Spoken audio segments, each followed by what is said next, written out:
سورۃ النازعات مکی ہے، ہجرت سے پہلے نزول ہوا۔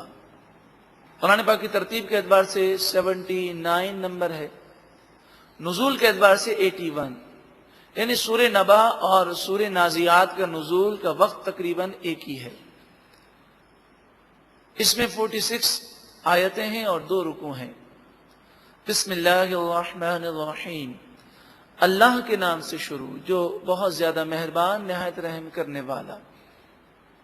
والنازعات غرقا، ان فرشتوں کی قسم جو سختی سے جان کھینچتے ہیں۔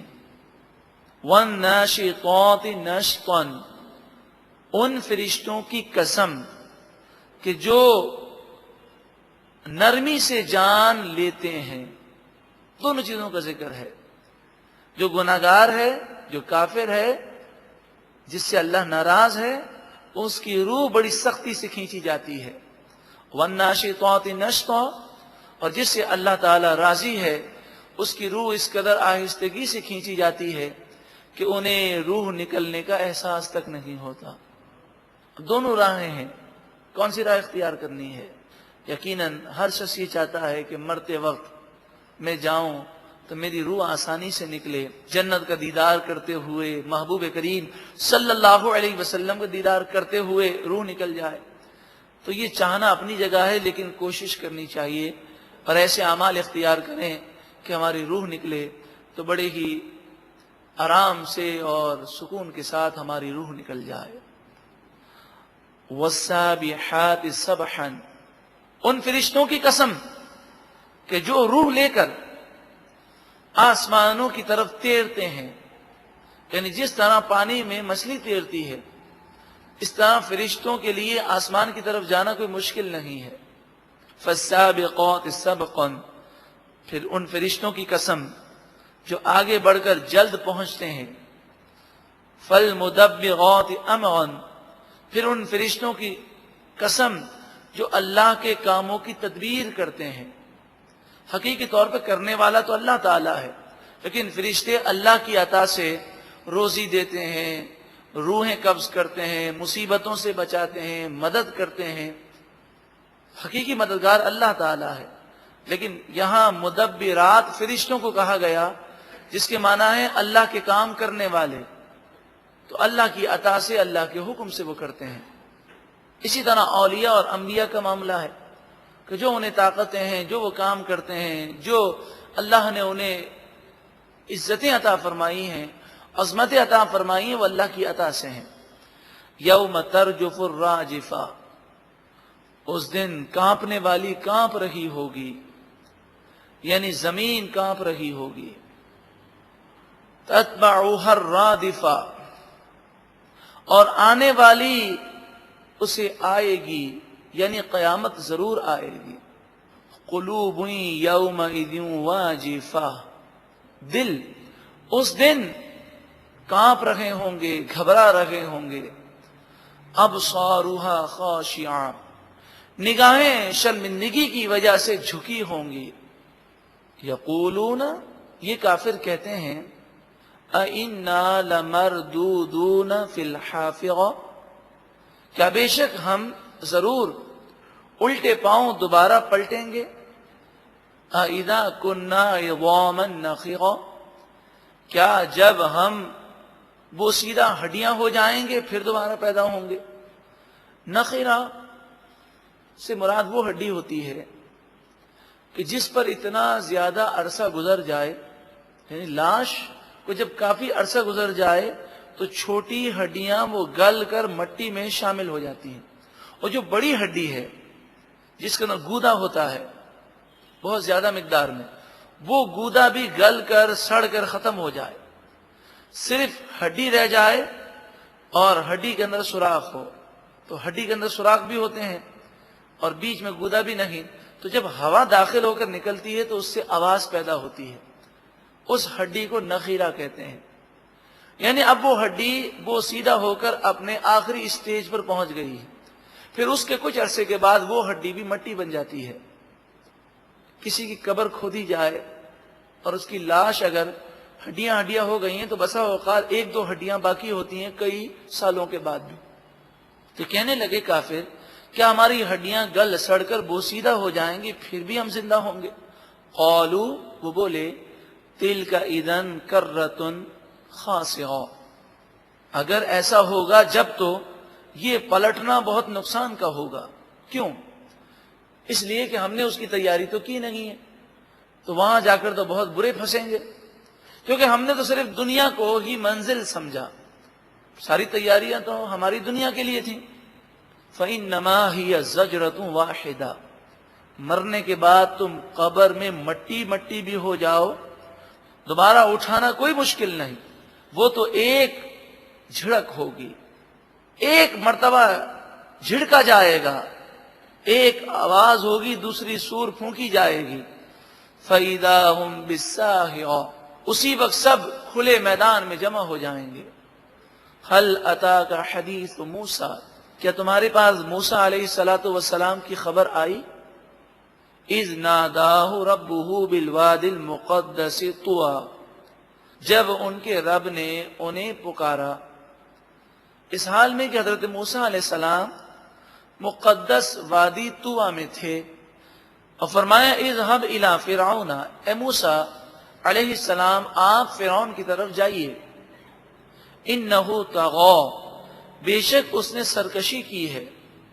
فقل، پھر اے موسیٰ علیہ السلام آپ فرعون سے کہیں، هل لک الی ان تزکی، کیا میں تجھے وہ راستہ بتاؤں جو تجھے پاک و ستھرا کر دے گا؟ وَأَهْدِيَكَ إِلَىٰ رَبِّكَ فَتَخْشَىٰ، کیا میں تجھے وہ راستہ دکھاؤں کہ تو اپنے رب کی معرفت حاصل کر لے، میں تجھے تیرے رب کی طرف پہنچنے کا راستہ بتاؤں. فَتَخْشَىٰ، تاکہ تجھے اللہ کا خوف پیدا ہو. فَأَرَاهُ الْآيَةَ الْكُبْرىٰ، حضرت موسیٰ علیہ السلام نے فرعون کو بڑی نشانی دکھائی، بڑے بڑے معجزات دکھائے. فَكَذَّبَ وَعَصَىٰ، پھر فرعون نے جھٹلایا اور نافرمانی کی. ثُمَّ أَدْبَرَ، پھر اس نے پیٹھ پھیری. يَسْعَىٰ، کوشش کرتے ہوئے، جادوگروں کو جمع کرتے ہوئے. فَحَشَرَ، پس اس نے جادوگروں کو جمع کیا. فَنَادَى، پھر فرعون بولا، پکارا. فَقَالَ، تمام جادوگروں کو جمع کیا اور کہا کہ اب مقابلے کے لیے سب آ جاؤ. فَقَالَ، پھر وہ بولا، انا ربکم الاعلی، میں ہی تمہارا سب سے بڑا رب ہوں، نعوذ باللہ من ذالک. فَأَخَذَهُ اللَّهُ نَكَالَ الْآخِرَةِ وَالْأُولَىٰ، بس اللہ تعالیٰ نے اسے آخرت اور دنیا کے عذاب میں پکڑ لیا. ان فی ذلک لعبرۃ لمن یخشی، بے شک اس واقعے میں اس شخص کے لیے عبرت ہے جو اللہ سے ڈرتا ہے، کہ غرور و تکبر کرنے والوں کا انجام بہت برا ہے. اور جو یہ کہتے ہیں کہ اللہ تعالی ہمیں دوبارہ پیدا نہیں کر سکتا، انہیں جواب دیا گیا، اَأَنْتُمْ أَشَدُّ خَلْقًا أَمِ السَّمَاءُ بَنَاهَا، یہ بتاؤ کہ پیدائش کے اعتبار سے تم بڑی مخلوق ہو کہ آسمان بڑی مخلوق ہے؟ آسمان بڑی مخلوق ہے. جو رب اتنے بڑے بڑے آسمان بنا سکتا ہے، کیا مٹھی بھر انسانوں کو کیا دوبارہ پیدا نہیں کر سکتا؟ یقیناً وہ کر سکتا ہے، وہ ہر چاہت پر قادر ہے. بناہا، آسمانوں کو اللہ نے بنایا. رفع سمکہا، اور آسمانوں کی چوٹی کو بلند کیا، یعنی اونچے اونچے آسمان بنائے. فسواہا، پھر انہیں ٹھیک ٹھیک بنایا. وأغطش لیلہا، اور اللہ تعالیٰ نے رات کا اندھیرا اللہ تعالیٰ نے لوگوں پر طاری کیا کہ رات چھا جاتی ہے. وأخرج ضحاہا، اور اللہ تعالیٰ نے اس کے دن کو روشن نکالا، کہ دن آتا ہے تو روشنی پھیل جاتی ہے. والارض بعد ذلك دحاہا، آسمانوں کی پیدائش کے بعد زمین کو پھیلایا. اخرج منہا ماءہا، اور زمین سے پانی کو نکالا. ومرعاہا، اور اس کا چارہ نکالا جس سے جانور کھاتے ہیں. والجبال ارساہا، اور پہاڑوں کو مقرر کیا زمین پر. یہ ساری چیزیں متاع لکم تمہارے فائدے کے لیے ہیں، ولی انعامکم اور تمہارے جانوروں کے فائدے کے لیے ہیں، اور در حقیقت تمہارے جانوروں کے جو فائدے کے لیے ہیں وہ بھی تمہارے لیے ہیں کہ جانور ہی تمہارے لیے ہیں۔ فَإِذَا جَاءَتِ الطَّامَّةُ الْكُبْرَى، پھر جب سب سے بڑی مصیبت آئے گی، یعنی جب قیامت واقع ہوگی جو عام مصیبت ہے، یوم یتذکر الانسان ما سعی، اس دن انسان یاد کرے گا جو اس نے کیا، جو کوشش کی، ایک ایک اسے گناہ اور ایک ایک نیکی یاد آئے گی۔ جب انسان کسی مسئلے میں پھنس جاتا ہے، کبھی آپ کے جیب میں پیسے نہ ہوں، یا اللہ نہ کرے کبھی جیب چوری ہو جائے اور بس والا آپ سے کرایہ مانگے، تو اس وقت کوئی روپیہ بھی ہو تو وہ یاد آ جاتا ہے، تو وہاں جب نیکیوں کی ضرورت پڑے گی تو ایک نیکی کبھی کی ہوگی، کبھی سبحان اللہ کہہ دیا ہوگا تو وہ بھی یاد آئے گا کہ ہاں وہ کیا تھا، یہ کیا تھا، وہ نیکیوں کو کاؤنٹ ہی کرتا ہوگا اپنے ذہن میں۔ وَبُرِّزَتِ الْجَحِيمُ لِمَن يَرَىٰ، اور جہنم وہ قریب کی جائے گی، ظاہر کی جائے گی اس کے لیے جو دیکھے، تو گناہ گاروں کو جہنم دکھائی جائے گی۔ فَأَمَّا مَن طَغَىٰ، بس بہرحال جس نے نافرمانی کی، اب جملے پر غور کریں، طغا نافرمانی کی، سرکشی کی، اور اس کی وجہ کیا ہے؟ وَآثَرَ الْحَيَاةَ الدُّنْيَا، اور دنیا کی زندگی کو فوقیت اور ترجیح دی۔ آج بھی گناہوں کی سب سے بڑی وجہ دنیا ہے۔ فَإِنَّ الْجَحِيمَ هِيَ الْمَأْوَىٰ، پس بے شک جہنم اس کا ٹھکانہ ہے۔ وَأَمَّا مَنْ خَافَ مَقَامَ رَبِّهِ، اور بہرحال وہ شخص جو اپنے رب کے حضور کھڑے ہونے سے ڈرا اور گناہوں سے توبہ اس لیے کر لی کہ میں اپنے رب کو کیا جواب دوں گا، وَنَهَى النَّفْسَ عَنِ الْهَوَىٰ، اور اپنے نفس کو قابو میں رکھا، نفس کو خواہشات اور لذات سے روکا، فَإِنَّ الْجَنَّةَ هِيَ الْمَأْوَىٰ، پس بے شک جنت اس کا ٹھکانہ ہے۔ دو چیزیں ہیں، اللہ کے حضور کھڑے ہونے سے ڈرنا اور نفس کو لذات سے روکنا، یہ دو چیزیں حاصل ہو جائیں تو گناہوں سے جان چھوٹ جاتی ہے۔ يَسْأَلُونَكَ عَنِ السَّاعَةِ أَيَّانَ مُرْسَاهَا، آپ سے پوچھتے ہیں کہ قیامت کب آئے گی؟ فِيمَ أَنْتَ مِنْ ذِكْرَاهَا، اس کا بیان کرنے سے آپ کو کیا غرض؟ یعنی آپ کے مشن میں قیامت کا سال بتانا نہیں ہے۔